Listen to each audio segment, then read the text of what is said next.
dorgommii Abiyyi fi Jawaar jidduu jirutti humni Oromoo bakki qophaa'ee hin jirretti lola arbi lamaanii ta'a jidduutti margattu miidhama akkuma jedhan san Oromoon miidhame faannoon faatee aangoo qabachuu dandeetti waan jedhutu jira. Faannoo faalmi jeessaa jira.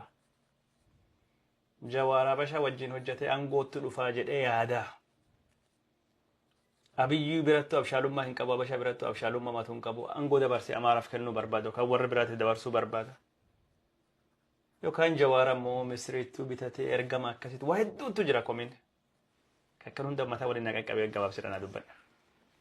Xixiqqoo ta'e dhiifna waa'ee Masirii maal sanitti dhiifna ka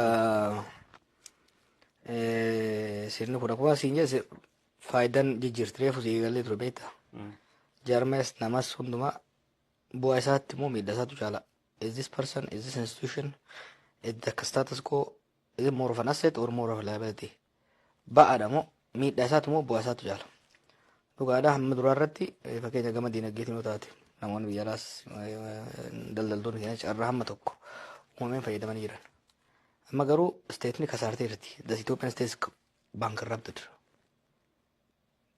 Kasaaranii jiran. Maaltu deemaa jira amma jidduu kana? Ijoolluma xiqqoo babaatee waa hojjetette kana guutuutti baankii irraa cufanii jiran. Maallaqa saamaa jiran. Miliyoona 40 haga miliyoona 100 gaafataa jiran kafalchiisuudhaaf. Daldaltoonni hedduu biyyaa dhiyeessanii bayanii jiran. Warri noo kaftaya gibir kafaa jedhanii Abiyyi irraa wanni fudhataa turan yeessa yaadatta? Badhaasaa fi certificate. Almost all of them isaan sun amma baankii irra cufame cinaan dhiyeesseera cinaan hidhaa jira jechuudha. Ka dhiyeesse maatii jalaa hidhanii jiran jechuudha. Maaliif?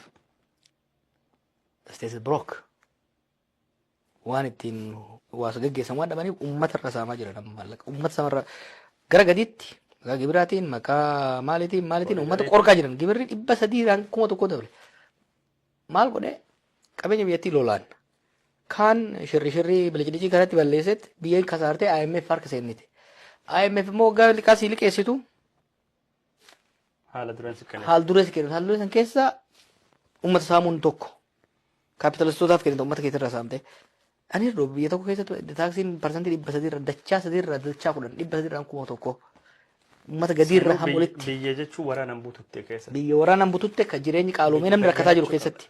Amma daldaltoota xiqqoo amma waa xiqqoo baay'atanii xiqqoo hojjetan waggoota dabran kanatti waa hojjetan quunnamtii Araboota wajjin Somaalota wajjin maal wajjin maal seera mootummaa jijjiiruu kanaan xiqqoo fayyadamaniin hunda isaanii calquranii dhaamsanii jiran jechuudha.